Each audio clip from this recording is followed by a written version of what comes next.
નમસ્કાર ખેડૂત મિત્રો, સ્વાગત છે તમારું ખેડૂત ચેનલની અંદર। આજે તારીખ 16 જુલાઈ 2024 ને વાર મંગળવાર। આજના ઊંઝા માર્કેટ યાર્ડના તાજા બજાર ભાવ। તો ખેડૂત મિત્રો, આજે ઊંઝા માર્કેટ યાર્ડની અંદર જીરુનો સૌથી ઊંચો ભાવ 5350 રૂપિયા બોલાઈ રહ્યો છે। આજે પણ જીરુના ભાવમાં ઘટાડો જોવા મળી રહ્યો છે। અન્ય માર્કેટ યાર્ડમાં પણ જીરુના ભાવ ધીરે ધીરે ઘટી રહ્યા છે। બજારમાં હજુ ઘટાડો આવે તેવી સંભાવના।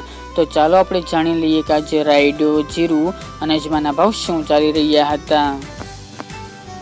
ખેડૂત મિત્રો, આજના ઊંઝા માર્કેટ યાર્ડના ભાવ જોઈએ તો જીરું 4600 થી 5350 રૂપિયા, રાયડો 1011 થી 1050 રૂપિયા, સુવા 845 થી 1755 રૂપિયા, ઈસબગુલ 2460 થી 2748 રૂપિયા, અજમો 1978 થી 2780 રૂપિયા, વરિયાળી 900 થી 3150 રૂપિયા અને તલ સફેદ 1921 થી 2511 રૂપિયા। તો ખેડૂત મિત્રો, આ આજના ઊંઝા માર્કેટ યાર્ડના તાજા બજાર ભાવ।